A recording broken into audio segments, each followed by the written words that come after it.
लोकप्रतिनिधी म्हणजे जनतेचा आवाज असतो, न्यायाचा आधारस्तंभ असतो. पण जर तोच लोकप्रतिनिधी सामान्य माणसाच्या घामाच्या पैशावर डल्ला मारत असेल, धमक्या देत असेल आणि शेवटी त्या माणसाला आत्मदहनाची वेळ आणत असेल, तर अशा सत्तेचा उपयोग तरी काय? भंडाऱ्याच्या पवनी तालुक्यातील पंचायत समितीचे उपसभापती प्रमोद मारुती मेंढे आज याच कारणांमुळे गंभीर वादाच्या केंद्रस्थानी आहे. मार्च 2025 मध्ये मुरुम टाकण्याच्या कामासाठी उपसभापतींनी जेसीबी ट्रॅक्टर घेतले. काम पूर्ण झाले, मशीन वापरली गेली, पण 74,000 रुपये मात्र आजही दिले गेले नाही, असा थेट आरोप जेसीबी मालक नितेश मोटघरे यांनी केलाय. लोकप्रतिनिधी असलेली व्यक्ती जर आज देतो उद्या देतो म्हणत महिने वेळ मारून नेत असेल, फोन उचलत नसेल, मेसेजला उत्तर देत नसेल, तर हा विश्वासघात नाही का? 4 डिसेंबर रोजी हा वाद टोकाला पोहोचला. पैसे मागितल्यावर उपसभापतींनी फोनवरूनच उर्मट शिवीगाळ, अपमानास्पद भाषा आणि धमक्या दिल्याचा आरोप तक्रारीत नमूद आहे. तुझे पैसे पचवून बसलो काय, अशी भाषा वापरणं एखाद्या सामान्य माणसालाही शोभत नाही.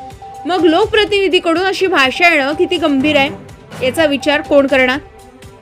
या प्रकाराने त्रस्त झालेल्या जेसीबी मालकानं अडाळ पोलीस ठाण्यामध्ये धाव घेतली आहे. परिणामी उपसभापती प्रमोद मेंढे यांच्यावर भादवी कलम 352, 351(2) अंतर्गत गुन्हा नोंदवण्यात आलाय. हा क्षणच खूप काही सांगून जातो. लोकप्रतिनिधीवर गुन्हा दाखल होतोय तरीही प्रशासन शांत का? पण सगळ्यात धक्कादायक टप्पा आलाय 19 डिसेंबर 2025 रोजी. सततच्या मानसिक त्रासाला कंटाळून नितेश मोटघरे यांनी थेट जिल्हाधिकारी, तहसीलदार, गटविकास अधिकारी आणि पोलिसांना निवेदन देत 15 जानेवारीला कुटुंबासह आत्मदहनाचा इशारा दिला. लोकप्रतिनिधीच्या वागणुकीमुळे एखादा नागरिक इतका हतबल होतो की स्वतःच्या कुटुंबाच्या जीवावर बेतणारा निर्णय जाहीर करतो. ही लोकशाहीसाठी धोक्याची घंटा नाही का? यावर पडदा टाकण्याऐवजी उपसभापतींनी उलट पत्रकारांवर आणि जेसीबी मालकावर पलटवार करत बदनामीची पोस्ट व्हायरल केली, आरोपींची सरबत्ती केली. पण मूळ प्रश्न अजूनही अनुत्तरणीयच आहे.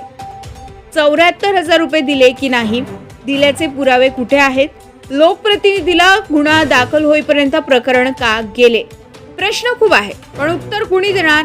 प्रशासन गप्प, लोकप्रतिनिधी आरोपांच्या आड लपतोय आणि एक सामान्य नागरिक आत्मदहनाचा इशारा देतोय. आता जनता विचारते, उपसभापतींवर तात्काळ कारवाई होणार का? चौकशी निपक्ष होणार का, की सत्तेचा वापर करून हा आवाज दाबला जाणार? तुमचं मत काय आहे? उपसभापतींची भूमिका योग्य आहे का? अशा लोकप्रतिनिधींना जबाबदार धरणं गरजेचं नाही का? कमेंटमध्ये तुमचं मत नक्की लिहा, कारण आज प्रश्न विचारला नाही तर उद्या कोणाचाही आवाज उरणार नाही. गरजा महाराष्ट्र 24 न्यूज करता सुधीर शिवणकर, भंडारा. पुढे मी माझ्या कुटुंबाला घेऊन पंचायत समिती पवनी येथे आत्मदहन करण्याकरिता 15 जानेवारी 2026 पर्यंत माझी